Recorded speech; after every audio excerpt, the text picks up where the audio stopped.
নমস্কার বন্ধুরা, সমনা রকমারি চ্যানেলের আরও একটি নতুন ব্লগে আপনাদের অনেক অনেক স্বাগত। আজকে যে বিষয়টা নিয়ে ব্লগটা করছি, আজকে একটা বিরাট বড় দুর্ঘটনার সম্মুখীন হয়েছিলাম আমি। এই যে দেখতে পাচ্ছেন বন্ধুরা, এইটা আমার ঘরের জানলা।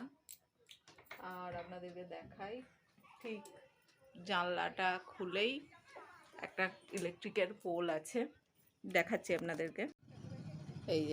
এই হচ্ছে ইলেকট্রিক পোলটা। আর ওই যে দেখছেন ওখানে জল পড়ে আছে, ঘটনাটা ওখানেই হয়েছিল।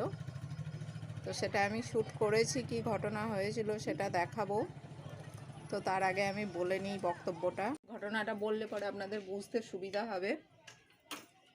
দুপুরবেলা প্রতিদিন লাইভে আপনাদের সাথে আমি গল্প করি, গল্প করার পরেই আমি ঠিক এইখানেই জানলার পাশে বসে, আমার এই যে সোফাটায় বসে আমি লাইভ করি, ঠিক ওই সোফাটায় বসেই আমি ফোন দেখছিলাম। আচমকা একটা বিশাল বড় বিস্ফোরণ এবং প্রচণ্ড জোর একটা আওয়াজ আর আগুনের ঝলক যেন আমার কানের পাশ দিয়ে বেরিয়ে গেল বন্ধুরা। দেন আমি উঠলাম, উঠে জানলাটা খুলে, জানলাটা তো খোলাই ছিল, জানলা খুলে কি বলছি, জানলা খোলা ছিল বলেই ওই তাপটা আমার কাছ পর্যন্ত এসেছিল। আর তখনই লোকজন ছুটে চলে এলো। আমি কিছু বুঝে ওঠার আগেই ঘটনাটা ঘটে গেল। ঘটনাটা হয়েছিল কি, ঘটনাটা হলো যে একটা হনুমানের বাচ্চা, ছোট, খুবই ছোট, মানে মায়ের কোলে যে বাচ্চাগুলো থাকে সেই বাচ্চাগুলো 11,000 ভোল্টের তারে বন্ধুরা উঠে পড়েছিল। এবার ওরা তো ধরুন মুখ পশু, ওরা তো বলতে পারে না, আর ওরা বুঝতেও পারে না অতটা।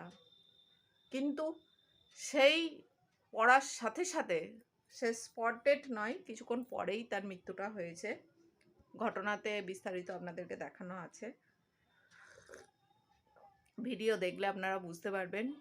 আর তার মায়ের কি আহাজানি, আহা, সত্যি সন্তান সকলের সমান হয়, আমাদের যেমন সন্তান ওদেরও সন্তান। সত্যি বন্ধুরা, আজকের এই ভিডিও দেখে মানে চোখের জল আমি আটকাতে পারছি না।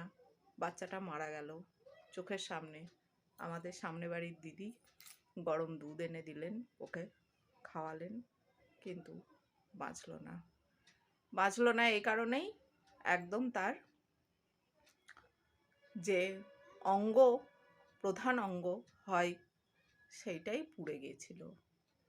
তো দেখুন আপনারা পুরো ভিডিওটা, সত্যিই খুবই কষ্টের।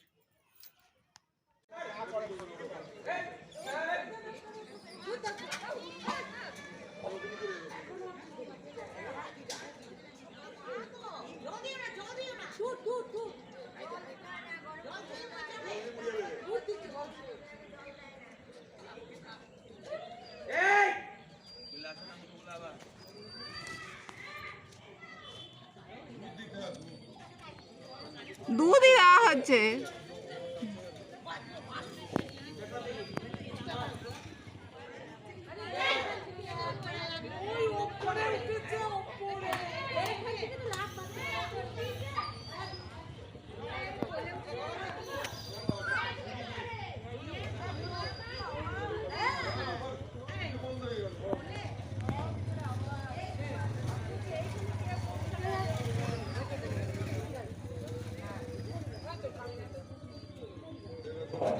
মরে গেল।